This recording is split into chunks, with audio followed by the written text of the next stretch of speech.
তো চলে এসেছে তীব্র শীত এবং এই শীতের মধ্যে আমাদের কোয়েল পাখির খামারিরা অনেকেই কিন্তু অনেক বিপদের সম্মুখীন হই। শীতে যেভাবে কোয়েল পাখির ডিমের চাহিদা বেড়ে যায়, ঠিক তেমন ভাবেই শীতে কোয়েল পাখির ডিমের প্রোডাকশন অনেক হারে কমে যায় এবং এই নিয়ে আমরা ছোট ছোট খামারিরা বিপদের মধ্যে পড়ে যাই। একে তো ডিমের জন্য বাজারে হাহাকার পড়ে যায়, আর অন্যদিকে আমরা খামারিরা খামারে ডিম অতিরিক্ত উৎপাদনে ব্যর্থ হই এবং এর মাঝে আমাদের অনেকের মনে কোয়েল পাখির খামার করার শখ জেগে ওঠে।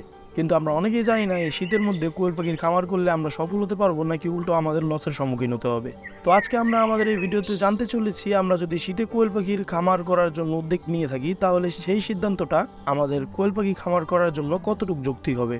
তো প্রথমেই সবাইকে ধন্যবাদ জানিয়ে নিচ্ছি, কারণ আমাদের এই ছোট্ট ইউটিউব চ্যানেলটিকে একটি 10,000 পরিবারের একটি পরিবার বানানোর জন্য আপনাদেরকে অসংখ্য ধন্যবাদ। এভাবে আমাদের সবসময় সাপোর্ট করে যাবেন, যাতে আমরা আগামী দিনেও আপনাদের সাথে এভাবেই কানেক্টেড থাকতে পারি। তো হ্যালো গাইজ, আসসালামু আলাইকুম, আপনাদেরকে স্বাগত জানাচ্ছি আমাদের প্রভি এগ্রো ফার্ম এন্ড হ্যাচারির নতুন আরও একটি ভিডিওতে।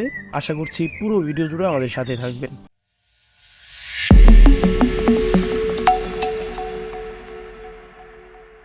শীতকাল এমন একটি সময়, যে সময় শুধু কোয়েল খামারিরা না, সকল খামারের লসের মধ্যে পড়ে যাওয়ার সম্ভাবনা নিয়ে আমরা এগিয়ে যাই।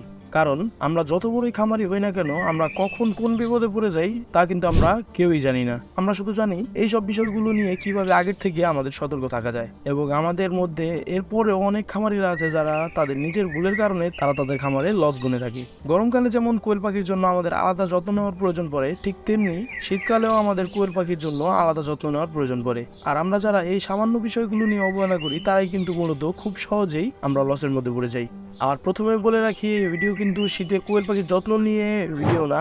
আমরা শুধু আমাদের এই আজকের ভিডিওতে আলোচনা করব শীতে আমাদের কেন কোয়েল পাখি খামার করা উচিত বা কি কি কারণে আমাদের কোয়েল পাখির খামার না করাটাই ভালো। এবং আপনারা যদি শীতকালে কোয়েল পাখির যত্ন সম্পর্কে জানতে চান, তাহলে আপনারা আমাদের চ্যানেলের এই ভিডিওটিও দেখতে পারেন।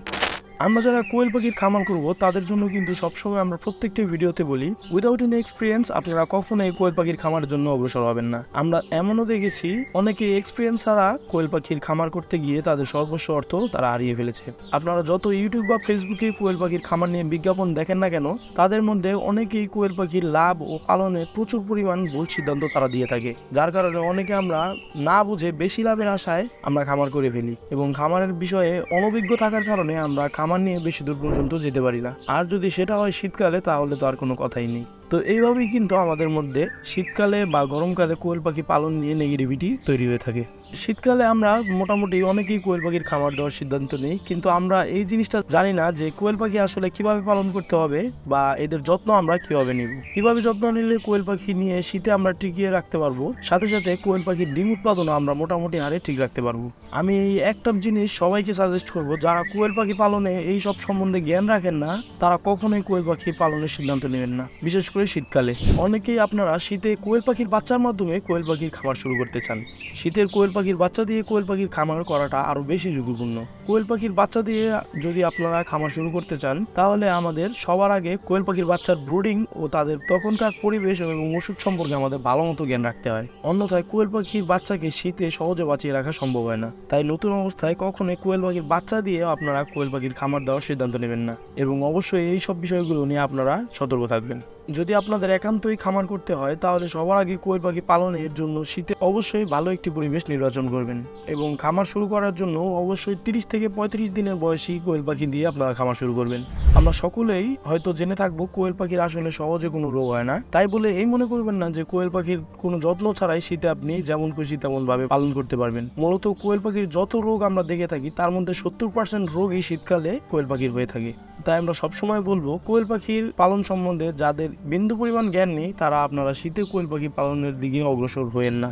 আর যাদের কোয়েল পাখির সম্পর্কে অথবা আগের থেকে কোয়েল পাখি পালন সম্বন্ধে সামান্য হলেও জ্ঞান আছে এবং আপনারা কোয়েল পাখির খামার করতে চাচ্ছেন, তাদের আমরা বলবো আপনারা তবুও সতর্ক হয়ে কোয়েল পাখির খামার করবেন। যদি আপনি শীতের জন্য সঠিক ব্যবস্থাপনা আপনি আপনার খামারের জন্য নিতে পারেন, তাহলে কোয়েল পাখি নিয়ে শীতে অন্তত আপনি একেবারে ঠকে যাবেন না। শীতের মধ্যে কোয়েল পাখি পালনের মাধ্যমে আমরা কখনোই মনে করবো না যে আমরা কোয়েল পাখি পালনে হেরে গেলাম।